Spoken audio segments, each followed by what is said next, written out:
Hi, I'm Ivo Herzog, lead animation engineer at CIG. And today I want to talk about the experiments we did to get the camera stable in the first-person view. The first-person mode we have in Star Citizen is a bit unusual because it's unified with the third-person body and it's also driven by the animations of the third-person body. And it took quite a while to get this kind of setup to work.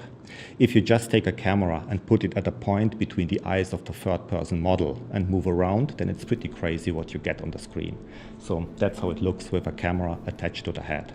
As soon as you start to move, you get this crazy camera shake, and it almost looks like the camera is randomly bouncing around. So this is nothing we can use in the game, and it's certainly not how humans perceive motions in real life. But the funny thing is, this is actually the real motion of the head. This is all part of the mocap data. If you take a GoPro camera, attach it to your forehead and move around, then it looks exactly like this. So this means head motions can be pretty extreme, and it also means that our eyes and our brain are doing a pretty good job to compensate it. That's why we're not even aware that this issue exists in real life. And the first thing we did to improve this was eye stabilization. And that's something we humans do all the time. It's basically a counter-rotation of the eyeballs to compensate for the movements of the head. And this is pretty easy to implement. All you need is a camera with a focus point, and that's just a point in the distance you can control with the mouse when you're aiming. So that's how it looks with eye stabilization. When I move around, everything feels much smoother than before, and the image is now perfectly aligned with the horizon.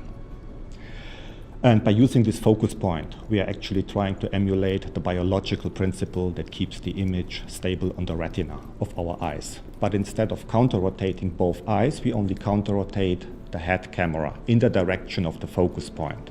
And with this simple trick, we can eliminate about 80% of all the camera noise. But if you look now on the screen, that you can see the image is still not perfectly smooth. And that's because eye stabilization only works well if you move forward in an open environment and focus at a point in the distance. It doesn't really work when you move close to walls, and it's something you can't avoid in narrow corridors, and we have lots of them on a space station. It also doesn't work when you strafe in front of walls, and strafing is something we do all the time in a first-person game. And it looks pretty terrible with all the stop and start motions that we have. So when you start to run and stop directly in front of an object, then you get this bounce back effect.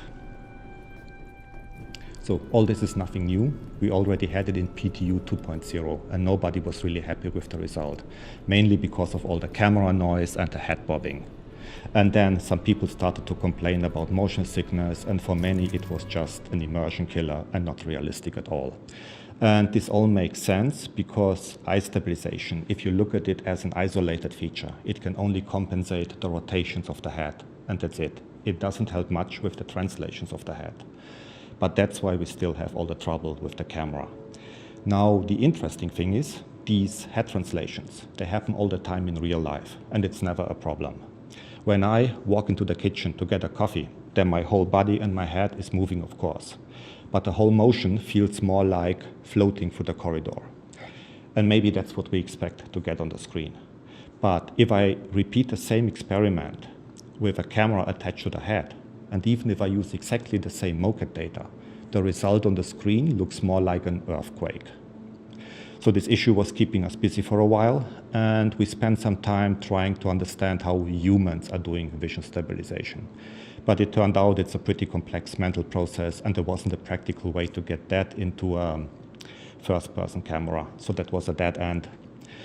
And all the techniques to stabilize handheld cameras, they don't work in our case, because our camera is attached to the head and driven by a human body. So we had to find something else. And we found something. It was just a bit unexpected. We learned that birds, or at least most types of birds, they have a pretty interesting problem. They can't roll the eyes around the way humans can. And that makes it a bit hard for them to keep the vision stable and move the body at the same time. If you can't keep your vision stable by moving your eyes, well, then the next logical step is to try to do the opposite and just keep the head stable. And that's what they do. Birds have a long neck, so they just counter-translate all the body motions. It's kind of a camera stabilizer invented by nature.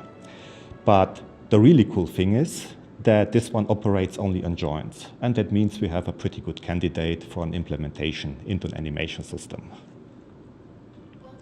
Now, to get all this to work with a human rig in the game, we designed a full-body IK system to control the hands, the legs, and the head independently. And we also use a special IK only for the hands in first person. And what we see here is a combination of eye stabilization with head stabilization. And stabilization itself happens mainly on the head camera, and only for a few extreme motions we distribute the rest over the entire body. And the adjustments on the body are only a couple of centimeters. But as you can see, this is already enough to keep the image perfectly stable on the screen.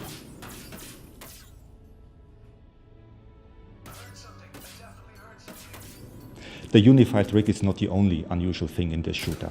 Another pretty big difference is how we spawn the bullets.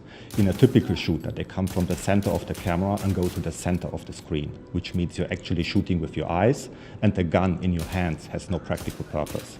But in Star Citizen, we spawn the bullets directly from the gun barrel, and that changes a few rules. For example, iron sights and scopes don't point directly at the target, so you always need to aim a little bit higher, maybe 2 or 3 centimeters. And because now all body motions have a direct impact on the gun barrel, running and shooting doesn't work so well. There's way too much bullet spread going on. And the same goes for recoil. When you're firing too fast while the gun is recoiling, then it's very hard to hit something.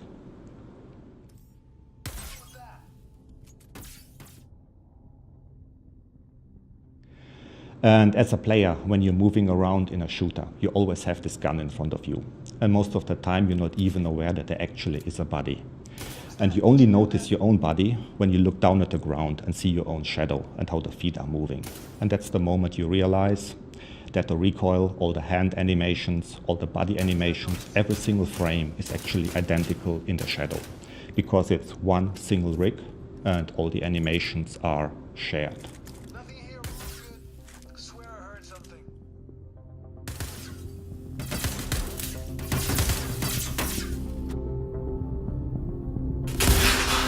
That noise. Firing!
Crusader Industries, the universe's leading producer of commercial-class starliners, is proud to welcome you aboard Port Olisar.